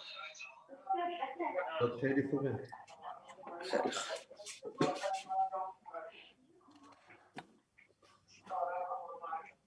صدای خب خانم زمانی خسته نباشید. بچهای اجرایی واقعا دستتون در نکنه، خیلی ممنون، لطف کردین همتون. آقای اسلوب، آقای قارسی، خانم اژدری، آقای زمانی علی و منصور جان گل و خانم پاشایی که همیشه زحمت میکشن، به اضافه آقای مصطفی گل. خب اگه اجازه بدین بریم برگردیم به همون نگاه جان، شما صحبت در مورد کار خودت؟ نه ممنونم، فقط امیدوارم که لذت برده باشید. دوست دارم بیشتر علی جون صحبت کنه و همینطور بچهای دیگه هر کی نظری داره، جناب آقای قارسی فر، جناب آقای اسلوب. علی و سحر این نمایش رو اپیزود آخر رو یک شنبه رو صحنه اجرا کردن توی ایران، سالها پیش البته. بر همین من ازشون خواهش کردم که بیان و حالا حداقل یه قسمتش رو بازی کنن، کارگردانی کار رو داشتن در واقع. و خیلی ممنونم. ما فقط تونستیم برای هر نمایشمون حدودا فکر کنم 2 ساعت نهایت 3 ساعت تمرین کردیم و خب ولی با توجه به تجربه‌ای که علی تو این کار داشته، دوست دارم که علی برامون توضیحاتی بده، همینطور سحر جون و همینطور از تجربه آقای اسلوب استفاده کنیم تو این سبک. ممنونم. ممنونم از شما. پس منتظریم دیگه، هر کم دوست دارن دوستان تشریف بیارن بالا. حالا چه آقای قارسی فر، آقای اسلوب، منصور جان، در خدمتتون هستیم.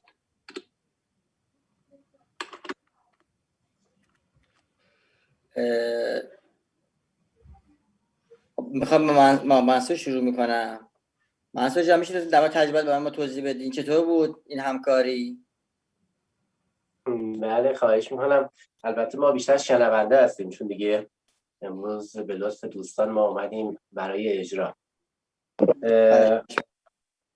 اول با تشکر کنم از نگار جان که به یاد ما بودن، حالا توی این اوج گرفتاری‌ها و کارها که آدم کمی غافل میشه از کارهای هنری، پیشنهاد دادن و خدا شکر که متن کوتاه بود تونستم قبول کنم و واقعا سعادتی بود و افتخاری بود. و بعد از مدت‌ها، حالا بخاطر این قضیه کرونا که فعالیت خاصی ما حالا اینجا نداشتیم، یه فرصت بود که بیایم دوباره و یه کاری رو ارائه بدیم.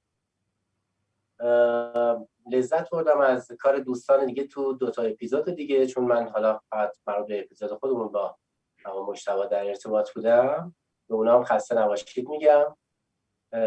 هر 2 اپیزود عالی بود، هم اپیزود اول هم دوم دیگه. خالد جانم که ماشاءالله با تجربهش رو و نگارم که با بازی روان خوبش واقعا خیلی خوب کار کردن، لذت بردیم. اپیزود اولم همینطور، حالا اسم دوستان من خیلی نمیدونم ولی واقعا خوب بود. در خدمتتون هستیم برای حالا صحبتمون از راهش. ممنونم، لطف کردید. تمرین خودت با مجتبی چقدر بود؟ ما مجموعه 3 جلسه تمرین داشتیم، ولی من متاسفانه به خاطری که چیزی که نگار فرستاده بود PDF نبود و عکس بود، اینجا هیچ جا پرینت برام نمیگرفتن. منم چشام نمیدید رو گوشی دیگه‌ای که کوچیک بود، رو گوش خودم نمیشد بخونم چون باید به زوم بس میشدم و من تا بعد از ظهر امروز تازه تونستم که پرینت بگیرم و که از دوستان صفحه‌ها رو رنگاشو برد و تبدیل کرد و این چیزا، و پرینت گرفتم بازم کم گرفت و 2 صفحه‌ش هم دست‌نویس کردم. امروز شده دیگه تونستم سجاوندی کنم و بذارم جلوم شده اینا که دیگه بخونم. چه خوب. تجربه خوبی بود. به آموزشام تبریک میگم. اونم زحمت کشید، پارتنر خوبی بود، واقعا انرژی حس میداد. دمش گرم. ممنون از شما، ممنون از همه دوستان که وقت گذاشتن امروز اومدن و کار دیدن. از شما در نکنه، خیلی متشکرم. ممنون از شما. نگار جان، انتخاب بازیگرات میشه من بگی چطور انتخاب کردی بازیگرا رو؟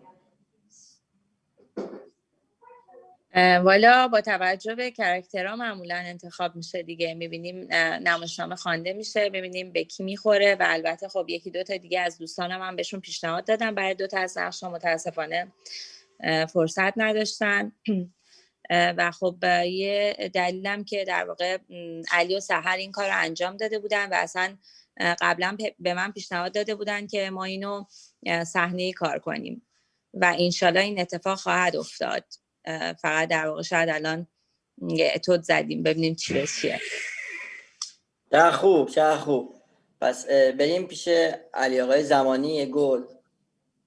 هستن علی آقا؟ من توی ندارم اینجا علی آقا. سلام عرض کردم. خوبی؟ خسته نباشید. ممنونم، متشکرم. شما خسته نباشید. خب حالا شما یه باری کار کردی درست علی جان؟ کارگردانی کرده بودی؟ بله من فکر میکنم که تقریبا 3 سال پیش بود یکی از اپیزودها، در واقع همین اپیزود یک شنبه رو ما داخل دانشگاه کار کردیم، برای کار نهایی کلاس بود و ارائهش دادیم. در واقع من بازی نمی کردم، کارگردان بودم و سحر همین نقش رو میخوند و 2 بازیگر دیگه که حضور نداشتن. خب چه خوب. تغییراتش چی بود به نظرت نسبت به 3 سال قبل؟ چه تغییری داشتی برای چه فرقی کرده برای شما؟ والا تغییرات ما اونقدر وقت نداشتیم که تغییرات توی تحلیلات بدیم، یعنی توی تحلیل تغییری وجود نداشت، ولی خب به جهت اینکه من داشتم نقشو میخوندم و دوستم نبود و مجبور بودم که ذهنیت قبلی راجع به نقشی که محمد میخوند پاک بکنم، مجبور بودم که حالا تو همون زمان کوتاهی که داشتیم خودم برای خودم اتودایی بزنم که شبیه اون نشه، با وجود که دوست داشتم نقشی که دوستم خوند، ولی خب چون که خودم کارگردان بودم و باعث میشد که اگر من مثل او بخونم خب دیگه هیچ ارزشی برای من نداشت، سعی میکردم دیالوگا رو سعی کنم با احساسات جدید بخونم. البته توی متن به هر حال وقتی که دوباره خوانش شد خیلی چیزای جدیدی دیدیم، خیلی تجربیات جدیدی دیدیم که به هر حال اون موقع روش کار نکرده بودیم.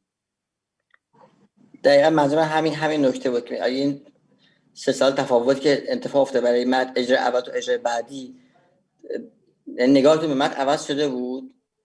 نگاه به متن همون بود، چون متن خیلی متن طولانی نبود، خیلی هم فکت نداشت که دستمون باز باشه تحلیل جدید باشه، همون تحلیل تکامل پیدا کرد.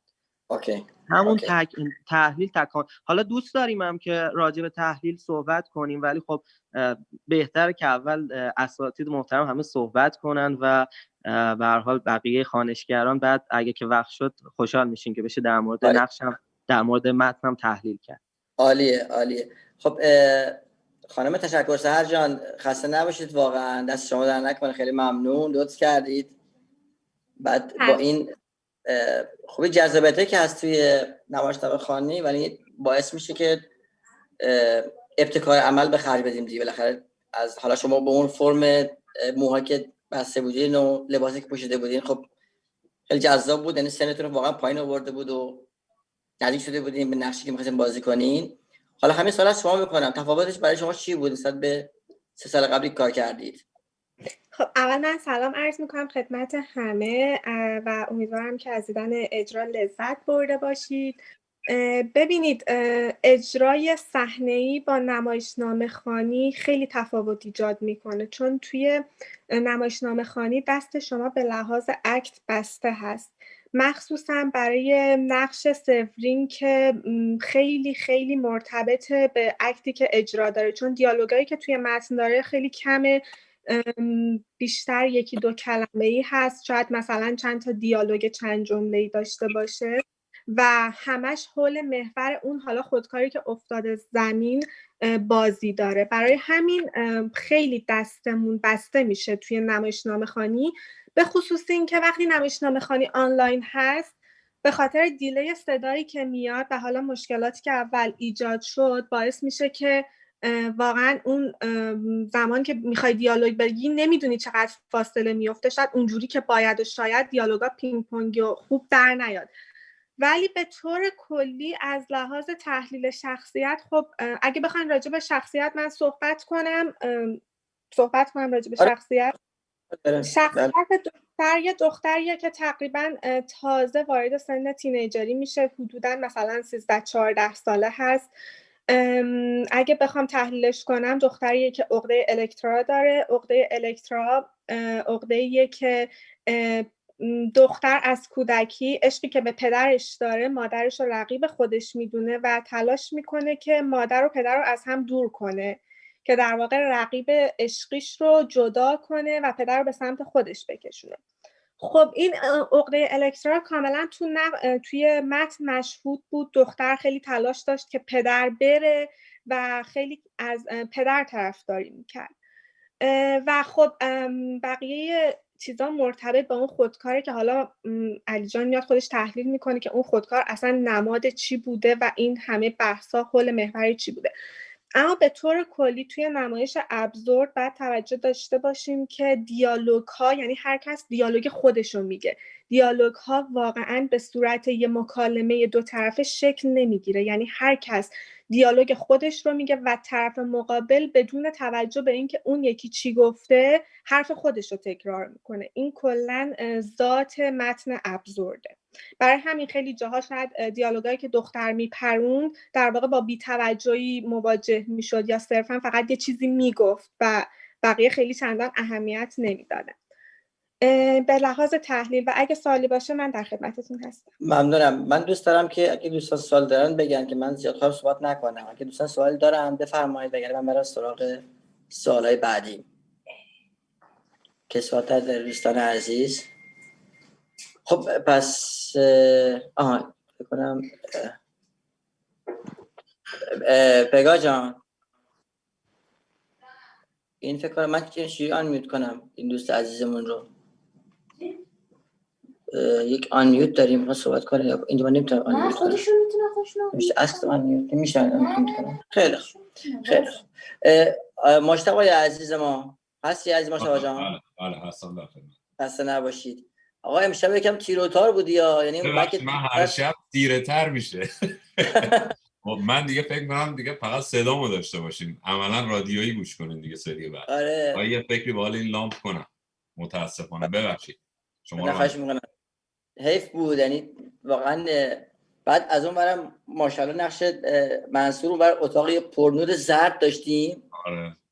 عجیب. و من گفتم شاید مثلا نگاه کارگردان به این قضیه بوده که اینو اختلاف بذاره براشون، یک نور زرد پررنگ با یک اتاق با کنتراست بالا که ما اینو نمی‌بینیم. حالا نمیدونم از عمد بود یا اتاق من همیشه باعث میشه که یه عمدی به وجود بیاد تو کار. آره. حالا یه اتفاق افتاد دیگه. چطور بود این کار برای تو مشتاق؟ خیلی عالی بود. من خودم یکی از طرفداران این مکتب هستم، خیلی هم دوست دارم این مکتب رو کلا. و هر 3 اپیزود رو خیلی، حالا یکیشو که خودمون بودیم،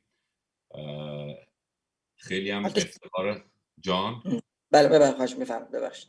افتخار اینو داشتم که با آقای قارسی فرد با هم باشیم در کنار هم. اولین بار بود و از تجربهشون هم خیلی استفاده کردم و 2 تا اپیزود دیگر رو هم دیدم. خیلی خوب نشون میداد که، یعنی دقیقاً نشون میداد که یک سبک هست. حالا اگر کسی از بیرون هم دنبال میکردین و شاید 3 هفته مختلف این کار رو اگه میدید، اگه یکم خوب با دقت نگاه میکرد قضیه رو، میتونست درک کنه اینو که خب اینا از یه مکتب چشم میگیرن. ولی خب خیلی خوشحالم که تا حالا این کار رو انجام نداده بودم. خیلی دوست داشتم که بازی بشه ولی متاسفانه فعلا کرونا نمیذاره. میشه به من بگی ویژگی چی بود برای تو بازی این سبک؟ من بعد برم پیش دوباره خانم زمانی نگار یا آقای اسلوب در مورد سبک هم صحبت کنیم. چه تفاوتی داشت برای تو؟ خب معمولا خب اکثرا من کارهای چخوف رو کار کرده بودم. یه مقدار تفاوت داشت زمینش دیگه و اینکه یه حالت پوچگرایی داره و الان هم خیلی ها، نمیگم متاسفانه، نمیگم هم خوشبختانه، ولی درگیر این مسئله هستن در دنیای امروزی قرن 21. حالا با وجود این همه تکنولوژی و پیشرفت، این اتفاق به نظر من خود به خود افتاده برای خیلی ها. و خیلی خوشحال بودم که درگیر این موضوع شده بودم. حداقل این 2-3 هفته، یک هفته، 3 جلسه، کمتر از یک هفته شد. بعد یک کار خوبه که همیشه البته نگاه میکنه، ترکیب‌های خوبی میچینه، یعنی ترکیب‌های بازیگری که انجام میده ترکیب خیلی خوبی هستن. واقعا ترکیب شما و آقای قائل صفت واقعا ترکیب جذابی بود و تبریک میگم به شما و خانم زمانی با ترکیب‌های خوبشون. نگاه جان اگه فکر می‌کنی مجالش هست یه مقدار برای ما در مورد سبک ابزار صحبت کنید لطفاً که بعد بریم با صحبت کنیم بچه‌های دیگه. خواهش میکنم. من این بحث رو میسپارم حالا به صورت اختصاصی جناب آقای اسلوب اگه زحمت بکشن خیلی متشکرم میشم لطف کنن. من فقط حالا در رابطه با این کار خاص اگر بخوام یه مقدار صحبت کنم، حالا با تمرکز روی این 3 نمایشی که انجام شد، میتونم بگم که در واقع اصلی ترین موضوعی که تو این کتاب مطرح میشه در واقع اون سرد بودن روابط انسانی تو دنیای مدرنه و از همگسیختگی ذهنی برای آدمای مختلف.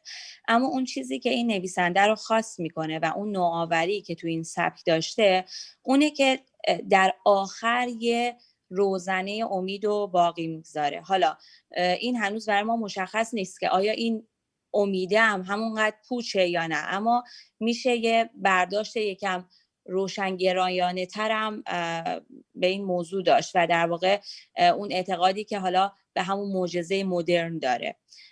و خب متناش توی تمام اپیزوداش اصلا شخصیت محور نیست، بیشتر روی تیپ مانور میده و اون فضا رو نمیده که خیلی ما خیلی به صورت ظاهری تو عمق شخصیت بریم، اما بسیار زیاد خود داستان و محتواهاش بسیار تحلیل داره، تحلیل‌های خیلی قوی. ما متاسفانه به خاطر که فقط حدوداً 4 روزه که درگیر این نمایش هستیم هممون و همم خب مشغله خیلی زیاد داشتن تو این مدت، ما نتونستیم که در واقع اونقدی بحث کنیم روی این مسئله، ولی به صورت شخصی مسلماً هممون راجبش فکر کردیم، نکته‌ها رو بیرون کشیدیم و واقعاً از لحاظ محتوایی خیلی متنای قوی هستن. جناب اسلوب اگر زحمت بکشن راجع به ابزار در ما صحبت کنن متشکرم میشم. خواهش میکنم. با تشکر از شما و دوستان عزیز بینندگان محترمی که لطف کردن وقت گذاشتن و بیننده ما بودن. من صمیمانه سپاسگزارم چون یه مقدار از وقتم گذشته. در واقع ما باید بعد از اجرا شنوای نظر بینندگان باشیم. حالا سوالی چیزی باشه من در خیلی خلاصه بگم که سبک ابزورد یا تئاتر پوچی اتفاقا در حیطه علایق شخصی من اصلا نیست. برعکس مجتبی من اصلا پوچی رو کار نکردم. ابزورد این اولین کاری بود به طور جدی درش ورود کردم. علاقمند به کارهای آقای بکت هستم به دلیل یگانه بودنشون در این سبک که کارهای خیلی بزرگی انجام دادن. متونشون میخوندم ولی هیچ وقت ارتباط خوبی برقرار نکردم. کلا خیلی خیلی ساده و کوتاه هستش، یعنی بحث خیلی پیچیده‌ای در ابزورد وجود نمیاد مگر در شکل اجرا که بحث مفصلی میطلبه و جزء به اصطلاح آگاهی هایی که من دارم نسبت به این سبک نیستش. یعنی من در واقع خیلی دنبال این سبک نرفتم. ما بیشتر به رئالیسم گرایش داریم دیگه، خیلی هنر کنیم میریم به طرف سورئال. تئاتر ابزورد همون پوچگرایی هستش، از یه نقطه شروع میشه برمیگرده سر جای خودش، یه سری حرفای بی ربط با هم دیگه رد و بدل میکنن، در اینی که در ورای این یک معنا هم هستش. ولی در کل اگر بخوایم نگاه کنیم این نظر شخصی من هستش، در تئاتر ابزورد یک نوع معنا باختگی هستش، یه مقداری از نهیلیسم بهتره، یعنی خیلی سیاه نمیبینه، فقط ممکنه بیهوده ببینه. اینو در تئاترش من میگم. در تو مکتب ابزورد کلا در جهان مکاتب ادبی من بحثی ندارم، ولی در کل بد نبود این تجربه. میخوام اینو بگم که این کاری که من انجام دادم جالب بود، یعنی خیلی خلاقیت در بازی به وجود میاره.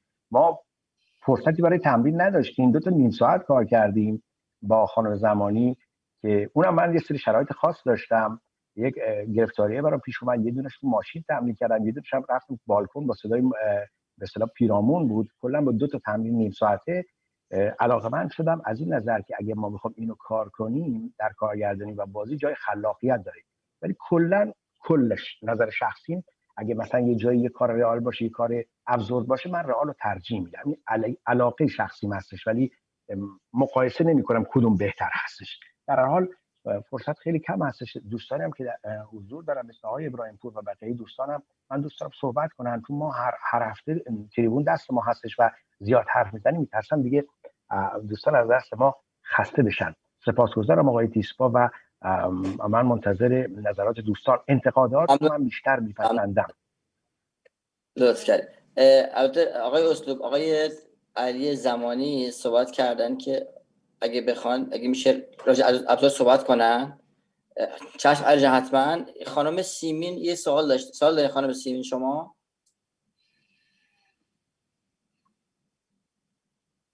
بفرمایید، در خدمتتون هستم.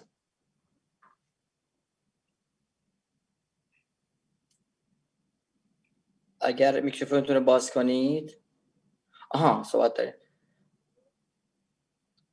خانم سیمین بابت پنجشنبه شب‌ها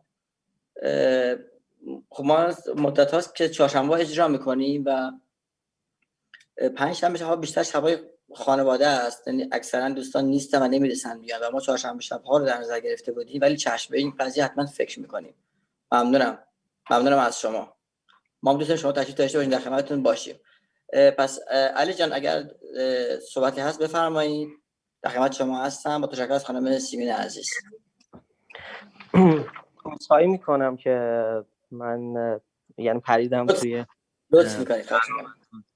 من راستش حالا چون که یه مقداری به هر حال تحقیقاتی داشتم روی ابزورد سابقاً، میخواستم یه چند تا نکته رو بگم. عذرخواهی میکنم استادم آقای اسلوبم راجبشون صحبت کردن، ولی ابزورد کلا اشتباه معنی شده. ابزورد از زورد میاد که در واقع به اعداد ناگویایی میگفتن یا مسائل مبهمی میگفتن که فیثاغورس کشفش کرده بوده و این واژه رو برای اون آورده بوده و در واقع تئاتر ابزورد به تئاتر عبث گفته میشه و آقای دکتر ناظرزاده کرمانی اینو گفتن و معنای این در واقع مقدار کج‌فهمی بعضی موقع ها میشه در این باره، ولی معناش گنگ و عبث هست یا ناگویا. و یه مقداری آقای اسلوب گفتن که من ارتباط نمیگیرم با این.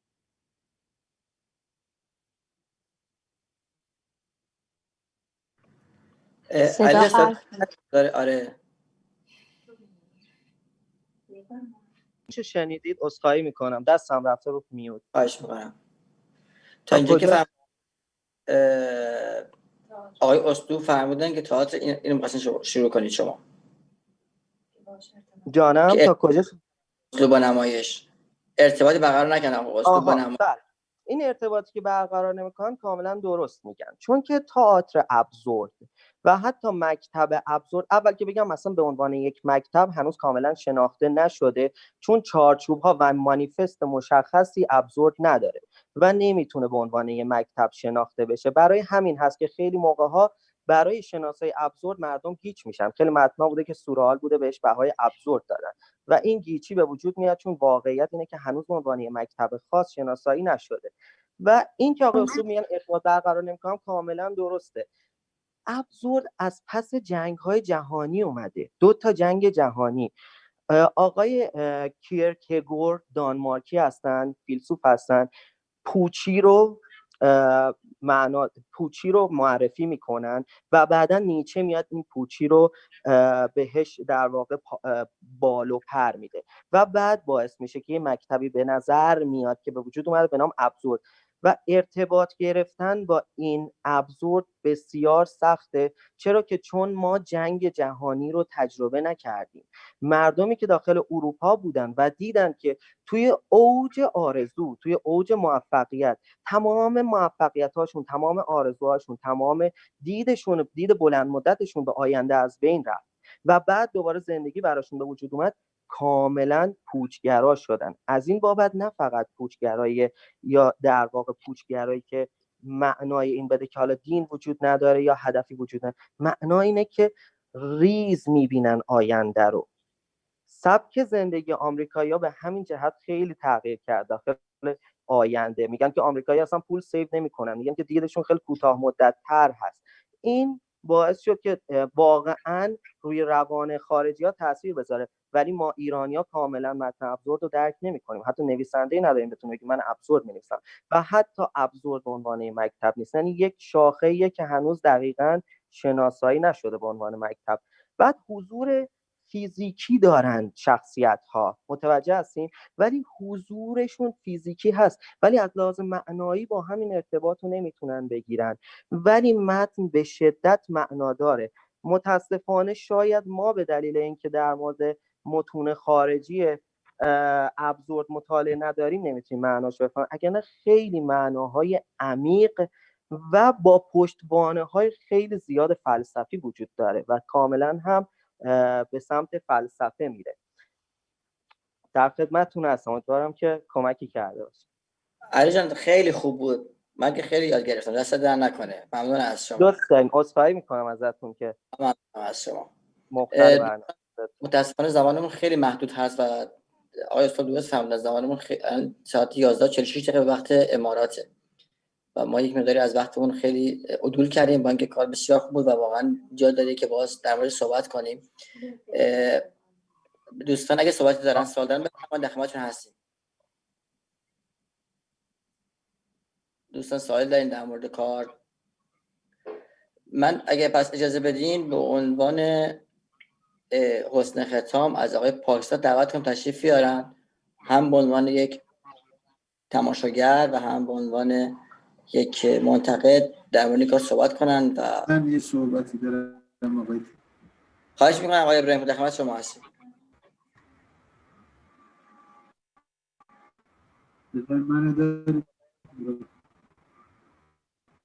صدای شما رو داریم، لطفاً بفرمایید. بله.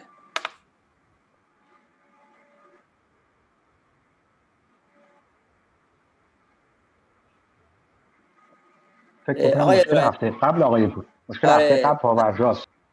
آره متاسفانه نمیتونیم با هم اطلاع داشته باشیم. صدای منو دارن، اول تشکر میکنم از گروه نمایش و نمایشنامه‌خوانی. صدای منو اگه دارید. بحث ببینید، اون چیزی که من به لحاظ متن میخوام بگم، متن یک متن یه متن معناگریزه. ببینید شما وقتی با بحث صحبت، صدای منو دارید؟ من نمیدونم قطع و وصل میشه. بله صداتون هست.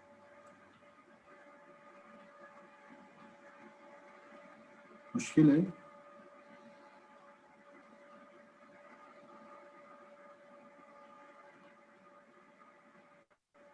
صداتون رو داریم آقای ابراهیم پور، بفرمایید. من صدای شما رو ندارم. یه مشکلی که داریم آقای ابراهیم پور، از این متاسفانه خیلی دیلی می‌کنه ایشون. آقای ابراهیم پور متاسفانه نمیتونیم باهاتون صحبت کنیم چون صداتون خیلی دیلی داره و باز نمیتونیم از حضورتون استفاده کنیم. خیلی واسه آقای ابراهیم پور ببینید بحث شکاکیته. ببینید بحث شکاکیت فقط توی نمایش نیست، فقط توی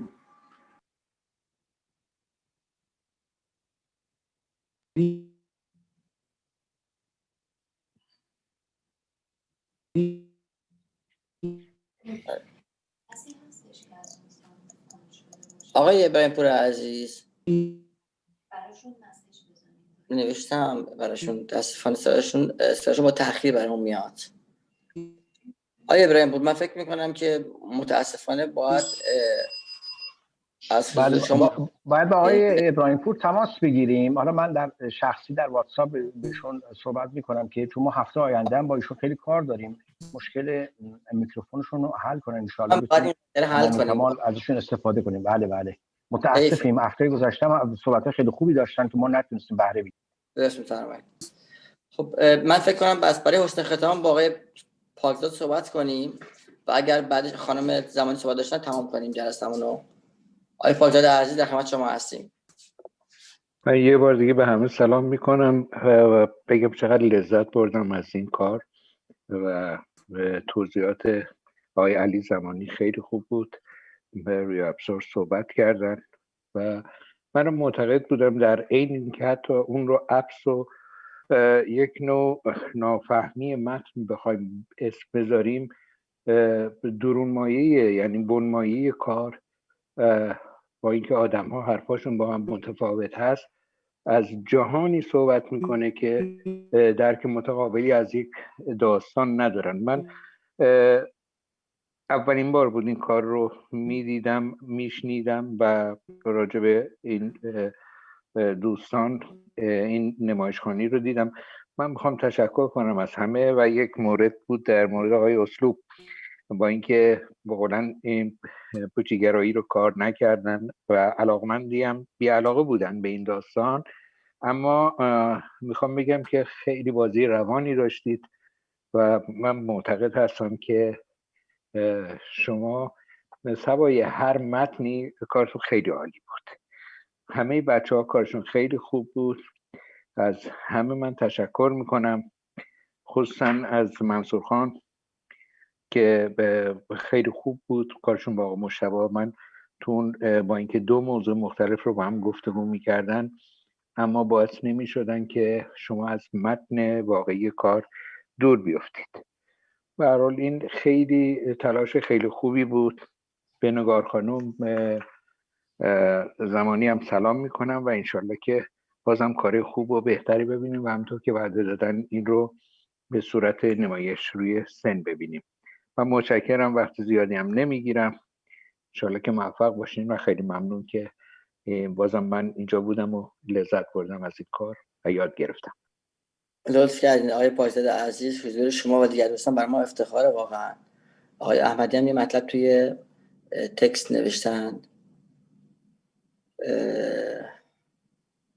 بله آقای احمدی عزیز، من میگم واقعا هم خود کار هم بازی هم این سبک جای صحبت بسیار داره. متاسفانه زمان ما یک مقدار اندک است و نمیتونیم بیشتر از این در خدمت دوستان باشیم. خانم زمانی شما صحبت دارین در مورد در پایان کار، بفرمایید، در خدمتتون هستیم. خواهش میکنم. من مجدد تشکر میکنم از همه دوستان عزیز که تشریف آوردن، کار ما رو حمایت کردن و همیشه حمایت میکنن و در کنارمون هستن. و همینطور تشکر خیلی ویژه دارم از تک تک بچه‌ها که همراه بودن تو این کار و واقعا متشکرم که با این همه مشغله باز وقت میذارن و همیشه همیار هستن. مرسی از همه و همینطور مرسی از شما. ممنونم دوستان، خیلی ممنون از شما. خسته نباشید واقعا دوستان عزیز. ببخشید فرصت خیلی کم بود، لذت بردیم. ممنون از همه گروه و اجرایی که واقعا به ما یه شب خوب برای ما باز برمغان آوردن. شبتون بخیر باشه. خدا نگهدار. از خدا تشکر کنم تیسپا که این برنامه رو میذارید و از نگار جون مجدد و همه دوستانی که اومدن و کارو دیدن که تعدادم زیاد بود. ممنون از همه. شب همگی بخیر باشه. خدا نگهدار. خدا حافظ.